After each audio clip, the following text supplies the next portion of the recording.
100 நாள் வேலை திட்ட பணிகள் உங்கள் பகுதியில் எவ்வாறு நடைபெறுகிறது என்றும் அதனால் உங்கள் பகுதி அடைந்த பயன் என்ன என்பது குறித்தும் மக்கள் குரல் பகுதியில் எழுப்பப்பட்ட கேள்விகளுக்கு மதுரை மாவட்டம் உசிலம்பட்டி மக்கள் தெரிவித்த கருத்துக்களை நாம் பார்க்கலாம்.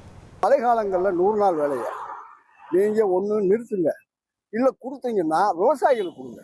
அந்த 100 நாள் வேலை செய்தவங்க அந்த விவசாயிக்கு பயன்படுத்தான். அப்போ விவசாயிகள் நிம்மதியாக இருப்பாங்க. இப்போ விவசாயிகளுக்கு அந்த காலங்களில் ஆள் கிடைக்காம வேற ஊருக்கு போறதுனால அவங்களுக்கு 2 பங்கு செலவா வருது. அந்த செலவை விவசாயிகள் தாங்க முடியாது. ஏற்கனவே நொந்து கிடக்கு. அந்த 100 நாள் வேலை திட்டத்தை அந்த வடகிழக்கு பருவகால காலத்துல உங்களுக்கு விவசாயிகளுக்கு பயனடைகிற மாதிரி கொஞ்சம் ஏதாவது வழிபாக செய்தால் அரசு கவனத்துக்கு செஞ்சால் அது நல்லா இருக்கும். கால்வாய்கள், ஓடைகள் மற்றும் கண்மாய்களுக்கு வரத்துக்கு ஓடைகள் அனைத்தும் தூர்வாரப்படுகின்றன. இதன் மூலமாக நம்ம மழைக்காலங்களில் தண்ணீர் தங்கு தடையின்றி கரெக்டாக அந்த கண்மாய்க்கு சேர்கின்றன.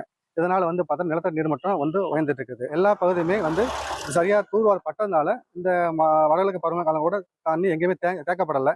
அதாவது கரெக்டாக நம்ம கண்மாய்க்கோ அந்த குளம் குட்டை ஏரிகளோ தண்ணி போய் சேர்ந்துருக்குது. விவசாயிகளுக்கு கொஞ்சம் பயன்படுற மாதிரி கொஞ்சம் செய்யணும். பொதுமக்களுக்கு அது நல்ல திட்டம் தான். அவங்க நல்லா செயல்படுறாங்க.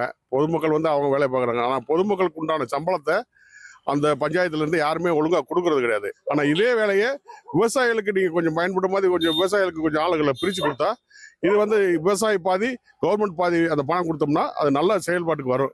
அது நல்ல திட்டமாக இருக்கு. மக்கள் குரல் பகுதியில் உசிலம்பட்டி மக்கள் தெரிவித்த கருத்துக்களை நாம் பார்த்தோம்.